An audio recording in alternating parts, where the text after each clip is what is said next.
l'accélérateur West Web Valley et l'entreprise d'investissement Épopée se sont mis en quête de partir à la rencontre des grands dirigeants bretons. L'objectif de ce podcast est de vous raconter leur épopée entrepreneuriale. Quels ont été leurs parcours? Comment ont-ils innové? Ils sont à un moment de leur vie où ils souhaitent transmettre leur savoir. L'épopée de Christian Rouleau, c'est maintenant. Bonjour Christian. Bonjour. Merci d'avoir accepté mon invitation afin de revenir sur votre épopée. En quelques mots, vous êtes né dans les Côtes d'Armor en 1951, vous êtes un autodidacte et avez créé Samsic en 1986. De 2 salariés, le groupe emploie aujourd'hui plus de 90 000 personnes dans toute l'Europe et réalise un chiffre d'affaires de 2,7 milliards d'euros. Avec vos valeurs et ce parcours, vous avez été lauréat du prix de l'entrepreneur de l'année 2019. C'est une mini-bio. Et vous, Christian, comment vous présenteriez-vous en 1 minute à une personne que vous croisez? Comme un garçon né dans les Côtes d'Armor, qui n'a pas eu la possibilité par ce qu'étaient ses parents, bien que très courageux, etc., de me pousser très loin dans les études. Donc effectivement, autodidacte, avec un parcours, c'est pas un bac plus quelque chose, moi c'est un BEP, ou un BEPC, pardon, plus 2, avec ensuite un diplôme d'automatisme. J'ai travaillé quelques mois à l'Alstom sur le projet TGV, et comme ça m'ennuyait, j'ai décidé à un moment donné de revenir en Bretagne parce qu'il y avait une femme que j'aimais aussi, il faut aussi être clair. J'aimais beaucoup mon terrain, j'avais pas envie de vivre à Paris, j'aimais beaucoup ma Bretagne, donc j'ai commencé ma vie professionnelle très rapidement. J'ai sauté des bureaux d'études au terrain, puisque j'ai eu la chance après de rentrer dans une entreprise qui m'a formé, que j'ai quitté effectivement en 1985 pour créer mon projet en 1986. Et alors, comme vous le dites, c'est un projet qui est parti de rien, c'est un projet sur des métiers de service. J'ai eu la chance de pouvoir, pendant 14 ans, me former dans une entreprise de service. J'ai considéré qu'il y avait encore beaucoup de choses à faire dans ce métier. Je suis parti d'un savoir-vendre pour aller aussi vers un savoir-faire. Donc, avec la complémentarité des deux, nous avons réussi dans le groupe Samsic à faire quelque chose d'intéressant qui a tout de suite eu l'adhésion des entreprises que nous démarchions. Et de 86, c'est vrai, au point zéro à aujourd'hui. Alors, hors trace Covid, je pense que nous serions aux 3 milliards. Nous sommes quand même restés sur les 2,5 milliards. Enfin, voilà un peu le parcours. Ok. Et dans toute épopée, le récit revient sur des exploits. Si on fait le parallèle avec votre vie d'entrepreneur, quelles sont pour vous les 3-4 dates, les phases importantes, les moments forts de votre parcours? 86, c'est la création, ou tout au moins 85, la décision, 84-85, la décision de créer, ça c'est un moment très fort. La création, quand on démarre à zéro, qu'on est devant une feuille blanche, il faut d'abord imaginer Pour moi, la première partie forte, c'était de créer quelque chose qui tienne la route. Je ne voulais pas emmener des salariés dans une histoire plus ou moins trouble. Donc, il fallait que l'on soit sûr de nos bases, sûr de ce qu'on allait faire. Je dis bien qu'on ne fait bien que ce qu'on connaît bien. Donc, on est parti en 86, ça a été le premier grand défi. Ensuite, ça a été de passer d'une PME à quelque chose de beaucoup plus grand. Ça a été le passage de la France, d'abord de la région à la France, de la France à l'Europe. Et aujourd'hui, peut-être que le troisième grand parcours, ça a été, tout au moins là, entre 2 et 3, ça a été de partir d'un métier, d'un monométier qui était la propreté pour aller sur un multimétier. Donc ça a été une des 4 grandes décisions de ma vie. De musicien, il a fallu composer un orchestre. L'orchestre, Dieu merci, a fonctionné. Et puis le 4e grand défi de ma vie aujourd'hui, c'est de savoir transmettre. D'accord, ok. Vous ne revenez pas sur le prix de l'entrepreneur de l'année 2019. Je pense que c'est quelque chose de fort aussi dans une carrière. Oui, sûrement, mais plus pour l'entreprise que pour moi. Je trouvais que c'était plus à l'entreprise de recevoir ce prix qu'à Christian Rouleau. J'étais très fier pour eux, qu'on soit reconnu comme après d'ailleurs Ubisoft qui a été nominé l'année d'avant. C'est Yves Guillemot qui m'a remis ce prix. Pour nous, c'était une forme de reconnaissance dans les métiers difficiles. Les métiers de service sont des métiers difficiles.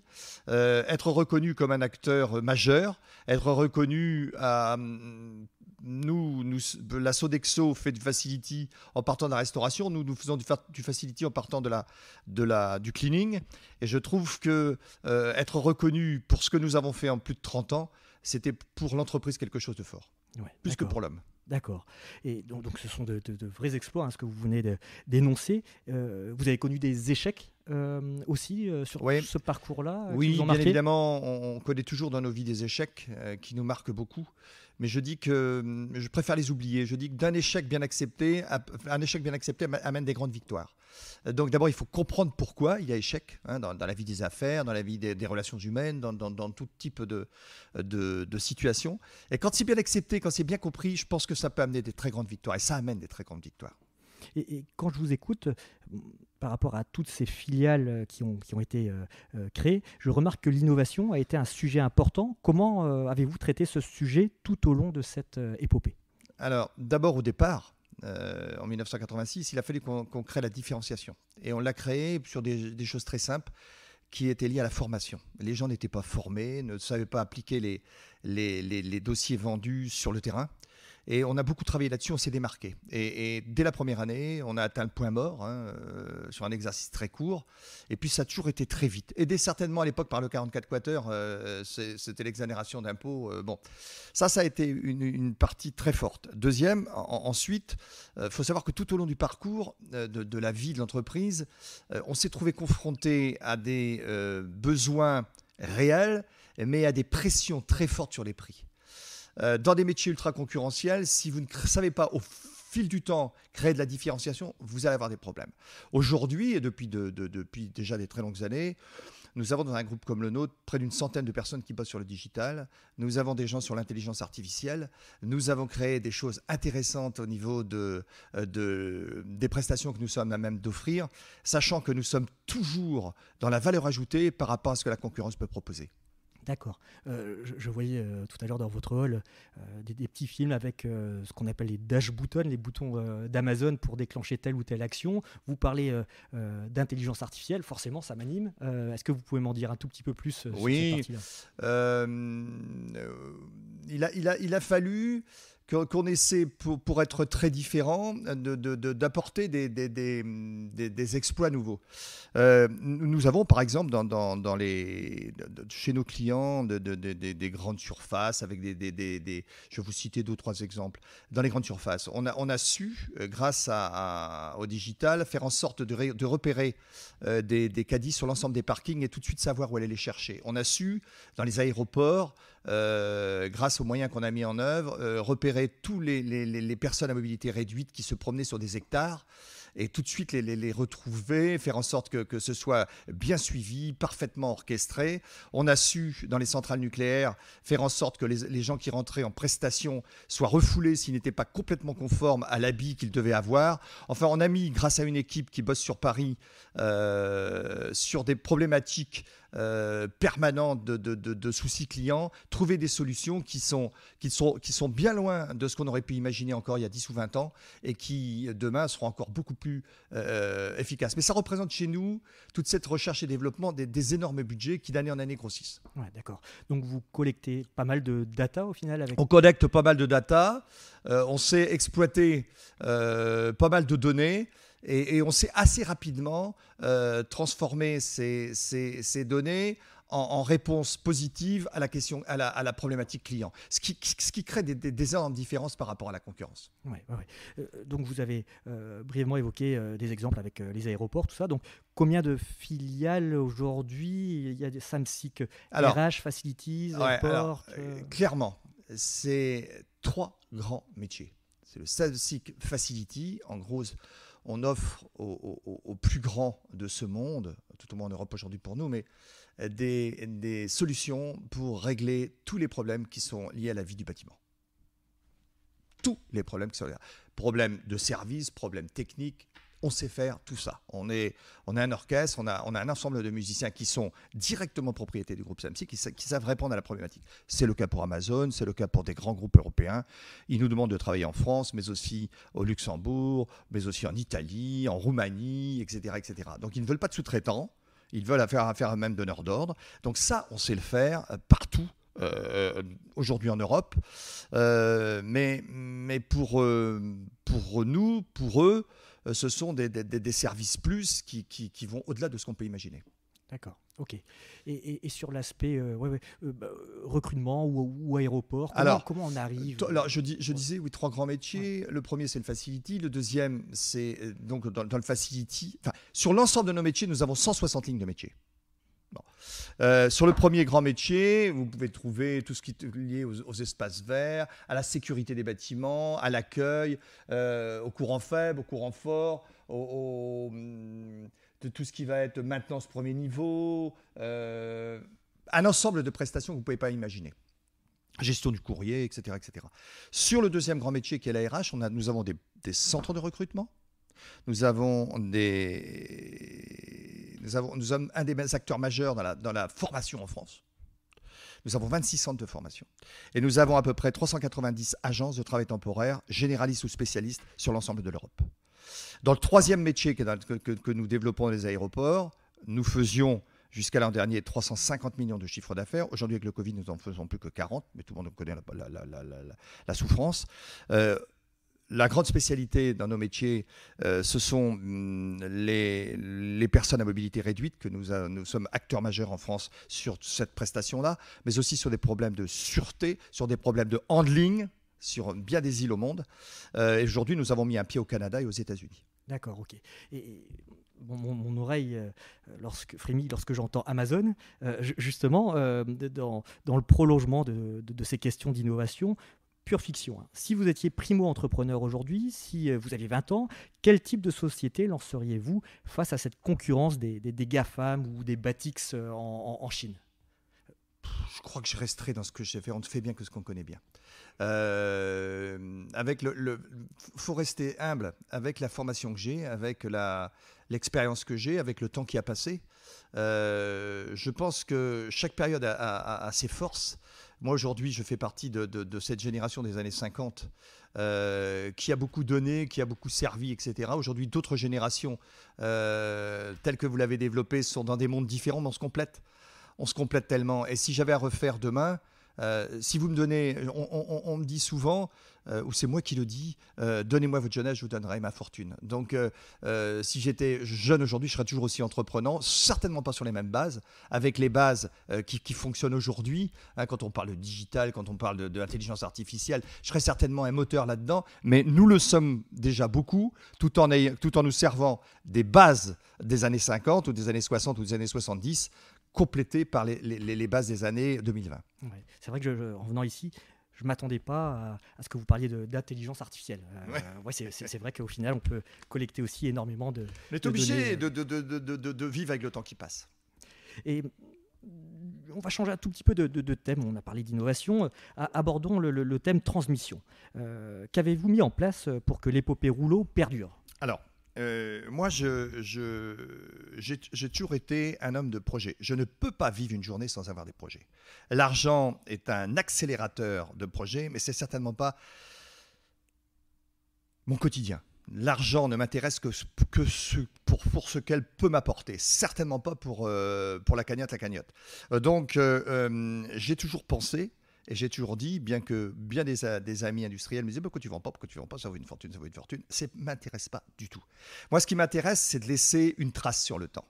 C'est de faire grandir ce qui m'a plu. C'est de faire en sorte que, globalement, je sache que je mourrai sur scène, mais certainement pas sur la scène Samsic. Il fallait que je sache qu'à 65 ans, 66 ans, 67 ans, je passe le flambeau. J'ai passé le flambeau à mon gendre qui travaillait avec moi depuis 20 ans ou 25 ans et qui m'avait prouvé qu'il était capable de faire. Il y a une équipe qui est remarquable à la direction générale du groupe Samsic.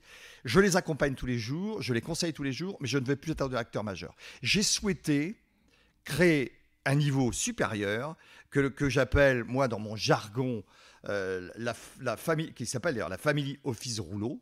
Cette Family Office Rouleau, qui est propriétaire à 100% du groupe Samsic, a décidé aussi de se lancer sur d'autres grandes orientations que sont les vignobles, que sont les thalassothérapie, que sont les investissements sur différents projets. Et c'est ma jouissance journalière. on est parti sur ce deal-là. J'ai passé le capital de l'entreprise à 90% à mes 3 enfants. 30, 30, 30, j'ai gardé 10. Comme ça, vous savez tout. Et puis, j'ai imaginé, et je suis convaincu que ça n'est pas la valeur du sang, mais la valeur de la compétence qui créera le succès de demain. Donc, ce n'est pas parce que vous vous appelez Arthur Rouleau ou Cécile Rouleau ou Mélanie Rouleau que vous êtes sûr demain de devenir le président de Samsic. Ça sera ce que vous aurez prouvé sur votre parcours qui vous sera possible d'atteindre ou pas possible d'atteindre suivant vos voeux. Mais en haut de cette structure qu'on appelle le conseil de gouvernance, donc je suis le président, j'ai amené avec moi 3 sages, un grand industriel, un grand patron de cabinet, l'ancien patron de KPMG, un grand industriel qui est aujourd'hui le président des parkings, dans le temps qu'on appelait les parkings Vinci et qui sont devenus Indigo, et puis l'ancien numéro 2 de la Générale, qui, pour des sombres histoires américaines, a été remercié il y a 2 ou 3 ans, sous le conseil de Frédéric Oudéa, qui est un ami. Il est avec nous, il représente la finance. Le deuxième représente l'ancien président de KPMG, représente tout ce qui est entreprise et gestion des entreprises. Et le premier, c'est un grand patron d'industrie.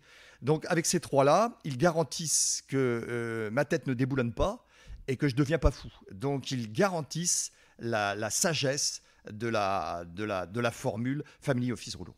D'accord, ok. Et par rapport à vos enfants, vous les avez préparés assez jeunes à cette passation, entre guillemets. Vous savez, c'est pas parce que vous êtes pianiste que vos enfants deviendront pianistes. Là, je pense qu'il faut tous en être conscients. C'est pas parce que vous êtes avocat que votre fils ou votre fille sera avocat. Donc, je leur ai simplement demandé de trouver du bonheur dans ce qu'ils faisaient. Et c'est ce que je viens de dire tout à l'heure. Si demain, parmi tout ce terrain de jeu, il y en a un qui peut s'y intéresser à une des affaires, je trouverais ça formidable. Maintenant, ils auront peut-être comme président du conseil de gouvernance un tiers, mais en tout état de cause, ce que je souhaite, c'est qu'ils y trouvent du bonheur, quoi qu'ils fassent. Ce n'est pas ce que j'aurais voulu qu'ils fassent, c'est eux qui décideront de ce qu'ils feront. Ils ont tout pour le faire. Maintenant, à eux de le faire. Ouais. Donc, ce qui vous anime aujourd'hui, vous qui êtes un homme de projet, c'est ce Family Office, de découvrir des startups de demain. Absolument, ouais. Absolument, d'aider des jeunes, de faire en sorte que on a pris l'an dernier la minorité dans une entreprise qui était en succession. La fille voulait reprendre, les parents, on est rentré au capital, mais je l'ai dit, c'est pour 10 ans, c'est pas pour la vie. Donc voilà les projets qui me passionnent. Ce midi, j'ai déjeuné avec le président de cette entreprise, qui est une femme d'ailleurs. Et ça marche très bien. Mais mes conseils lui sont je l'espère, très, très enrichissantes. En tout état de cause, on se mobilise pour des causes, des tas de causes. Et en tout état de cause, je ne veux pas que cette route qui a été créée ce chemin qui a démarré en 1986, s'arrête à un moment donné. Il faudrait que ça aille le plus longtemps possible. Je le répète, l'argent n'est pas le seul moteur du système. Et justement, vous parlez d'autres entrepreneurs bretons, j'imagine, par rapport à votre déjeuner de ce midi. En tant que membre du club des D30, quel regard portez-vous sur ces entrepreneurs bretons, justement ? Alors, je pourrais vous citer des gens que je connais. J'en connais énormément de chefs d'entreprise en France et en Bretagne, bien sûr. Celui qui m'a le plus marqué, c'est Daniel Roulier, que je considère comme un des plus sages et un des plus forts. Mais ils ont tous leurs particularités. En tout état de cause, que ce soit des Rouliers, des Leduf, des Beaumanoir, etc., etc. Je pourrais vous en citer 20. Tout à l'heure, on parlait de la famille Guillemot et d'autres que je pourrais citer, les Pinault, etc. Ce sont tous des gens qui ont reçu des parcours extraordinaires. Maintenant, on dit, oui, il y a un creux entre ceux-là et ceux qui arriveront demain. Sûrement, c'est peut-être un peu moins fertile actuellement, mais il ne faut pas désespérer. Moi, je connais des jeunes en Bretagne qui ont certainement de l'avenir. Il y a toujours à créer des choses, il y a toujours à faire des choses. À la vitesse où ça va aujourd'hui, même si des fois ça patine, quand ça part, ça peut partir très vite. Et ce que j'espère, c'est que la région, le département, la ville, le département, la région Bretagne saura les accueillir pour qu'ils en fassent quelque chose d'extraordinaire avec les moyens de communication qui, j'espère, continueront à exister, à se développer, parce que ça aussi c'est important. Moi je vois comment on a souffert, nous, partant de Rennes, pour aller travailler sur l'Europe. J'espère que pour les années à venir, ceux qui travailleront en Bretagne pourront aussi facilement se mouvoir, parce que c'est quand même essentiel dans la vie des affaires aujourd'hui. On n'est plus sur une affaire locale, on est sur une affaire mondiale. C'était plus facile avant ? Non. Non. Non, mais c'est faux. Ouais. Ça, c'est archi faux. Je dis aux jeunes qui ayez de la volonté, soyez juste, soyez bon, mais soyez ferme. Et puis, quand vous avez des projets, n'hésitez pas. Les banques sont là pour vous suivre, la région est là pour vous suivre. Il y a des tas de gens de bonne volonté, il y a des tas de gens qui demandent à être entraînés. Par contre, il faut, comme dans un train, une locomotive. Et quand vous avez la locomotive qui a de bons projets, je pense que les wagons suivent. Ouais. Donc là, vous donnez quelques conseils. Est-ce que vous avez d'autres conseils? Moi, j'ai la chance du coup d'échanger avec vous, mais d'autres entrepreneurs, est-ce que vous avez des conseils à leur donner? Moi, je pense qu'aux entrepreneurs, il faut qu'ils sachent, il faut qu'ils aient le courage de sortir un peu de leurs affaires et d'aller voir un peu à l'extérieur. Donc de rentrer dans des clubs. Il y a toujours eu les CJD, hein, dans quelques départements que ce soit, ou dans quelques villes que ce soit. Il y a toujours eu la PM. Et aujourd'hui, moi, j'ai la chance de participer, d'être dans le club des 30. Mais au-delà de ces réunions systématiques et mensuelles ou bimensuelles que nous faisons, les échanges que nous avons entre le monde de la haute technologie, le monde de l'agroalimentaire, le monde de tout ce que vous pouvez imaginer, c'est très, très, très enrichissant. Il ne faut pas hésiter à sortir la tête des bureaux pour aller voir un peu ailleurs, voir comment les autres font. Il y a des gens qui font des choses extraordinaires et l'échange apporte énormément de richesse. Et vous avez un peu de bande passante pour aider les jeunes entrepreneurs bretons aujourd'hui. Ce midi, vous avez ce déjeuner avec cette jeune femme. Vous avez de la bande passante, un peu de temps? Oui, on est sollicité par des tas de gens. On nous demande de participer à des villages, hein, sur les startups, etc. Nos équipes participent à tout niveau, que ce soit dans l'accompagnement des startups, que ce soit dans les universités, que ce soit sur la recherche. Sur les maladies, on est très très très introduits dans tout ce qui est par Bretagne Atlantique Ambition, dans tout ce qui est recherche sur toutes les maladies du type Alzheimer, la sclérose en plaques, la démence, la maladie de Parkinson, etc. On a créé avec des amis Roland Baumner et Didier Ferré, et aussi Thomas Savard d'Auberture, qui est le patron d'Auberture en France. On a créé il y a de cela 7 ans un fonds de dotation qui est puissant aujourd'hui et qui aide la médecine. Ça, c'est des choses sur lesquelles on est très sensible. Ici, dans le groupe Samsic, depuis 20 ans ou 25 ans, on est, je pense, en France, la première entreprise à mobiliser autant d'hommes et de femmes pour l'adéquation entre le handicap et l'emploi. On recrute à peu près dans le groupe Samsic 1000 handicapés par an. Notre objectif, c'est de les maintenir dans l'emploi. Mais ce sont des challenges pour nous qui sommes d'abord des humains et qui avons la chance d'avoir la santé. Ce sont des challenges qui nous paraissaient indispensables. Et on est très fiers de ce que nous faisons. Nous avons créé un atelier de travailleurs handicapés lourds en Mayenne, à Mayenne, où là aussi, nous assurons du travail, nous leur faisons prendre conscience de ce qu'ils peuvent faire, avec notre façon de faire, grâce à nos clients aussi, et de tout cela, nous en sommes très fiers. J'entends dans vos propos toute votre détermination, votre passion et votre rigueur. Nous n'avons pas évoqué le domaine du sport, à titre perso, à titre des différents sponsors. Ouais. Alors, le sport, pour moi, c'est quelque chose de vital. Depuis 30 ans, j'ai couru 1 heure par jour. Pour moi, faire 1 heure de sport par jour, c'est un minimum, si je veux que la tête résiste. Autrement, avec le poids du temps, il y a quelque chose qui lâche. Donc, pendant 30 ans, j'ai couru. J'ai fait plusieurs dizaines de marathons. J'ai même fait Saint-Jacques-de-Compostelle à pied, 1611 km. J'ai toujours besoin de bouger. Et parce qu'un genou m'a lâché, je me suis mis dans le vélo depuis 3 ans. Et je trouve énormément de plaisir à faire du vélo. Je fais en moyenne 1 heure de vélo par jour depuis, le week-end 2-3 heures. Par contre, ça ne suffit pas et on va faire une séparation entre ce que je fais moi et le sport. Quand on me parle de sport, soit le Stade Rennais, soit le Loup dans le rugby à Lyon, soit l'équipe de vélo Arkea Samsic, ça n'a jamais été des danseuses. C'est essentiellement pour promouvoir l'image de Samsic à travers l'Europe. Le football comme le vélo, ce sont des sports qui se pratiquent et des compétitions qui se pratiquent sur l'ensemble de ces pays européens. On avait besoin, pour l'ensemble des salariés, pour l'ensemble des clients, parce que nous, on ne travaille pas dans le B2C, on est dans le B2B. Hein.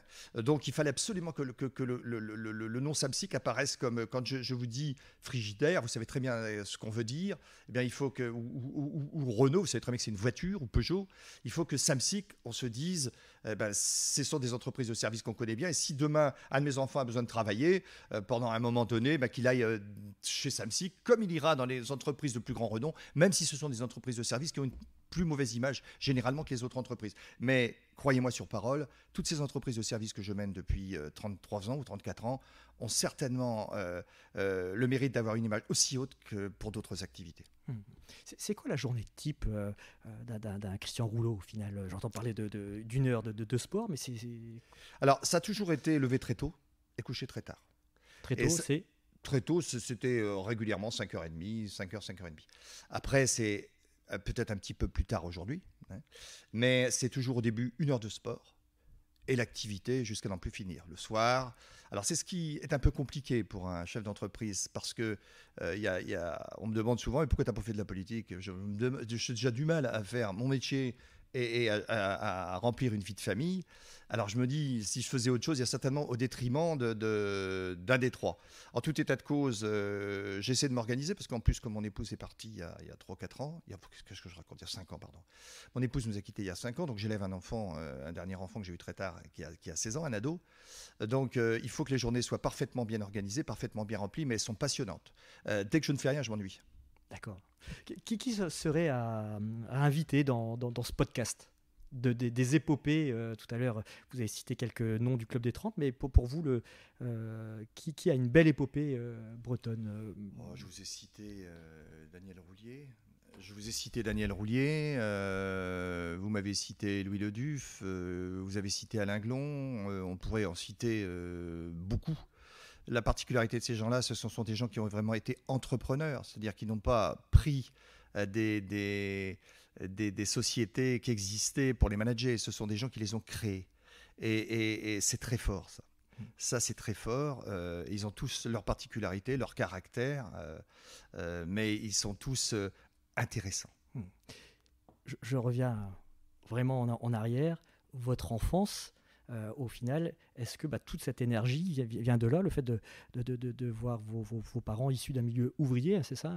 Une maman femme de ménage? C'est ça, et un papa chef déménageur, mais qui était payé au SMIC durant toute sa vie. Oui. Ouais. Est-ce que c'est ça, au final, ça a servi un tout petit peu de moteur? J'ai jamais su répondre à ça. On avait une petite maison où il y avait trois petites chambres. J'avais 2 sœurs et un frère. J'ai toujours 2 sœurs et un frère. On vivait sur 3 chambres avec mes parents. 2 et 2, hein, les chambres de 9 mètres carrés, jusqu'à l'âge de 18-19 ans. Est-ce que ça m'a donné la hargne, ou est-ce qu'on est construit comme ça, qu'on a un moteur en soi? Je pense que les deux sont... À 16 ans, j'étais docker. Donc, il faut vraiment être un peu fou, quoi, hein. Mais bon, c'était pas la même époque. Mais il n'empêche j'ai toujours eu faim de travailler, faim de faire. Donc, ouais, il y a une espèce de moteur en soi qui fait que vous êtes un petit peu différent des autres. Mais toute ma vie professionnelle, je l'ai vécue dans la rigueur et l'exigence et l'exemplarité. Ça, pour moi, c'est quelque chose de très, très, très fort. La rigueur, l'exigence. Et on ne peut pas imposer aux autres ce que vous n'êtes pas capable de faire vous-même. Dernière question, êtes-vous d'accord avec moi pour qualifier votre vie d'entrepreneur d'épique? Alors, on pose souvent la question, on me dit toujours, votre parcours c'est assez... bon, puisque aujourd'hui on en est même arrivé à écrire un livre, on en écrit un livre aujourd'hui. Est-ce que c'est épique? Non, c'est comme c'est super à vivre. Je conseille à tous les jeunes qui veulent créer et qui sont conscients des engagements qu'ils prennent, ce que je disais au début de l'entretien, qu'il faut le faire. Mais il faut le faire en sachant qu'il ne faut pas le faire n'importe comment. Et que souvent on emmène des femmes et des hommes avec soi et qu'on n'a pas le droit de les décevoir. C'était l'épopée de Christian Rouleau par Sébastien Lecorfec. Je suis le cofondateur de la West Web Valley. N'hésitez pas à réagir et à partager sur vos réseaux ce podcast. Avec l'épopée et la West Web Valley, nous ambitionnons de bâtir des champions bretons avec nos véhicules d'investissement et d'accélération dédiés aux PME et aux entreprises innovantes. Merci, à bientôt.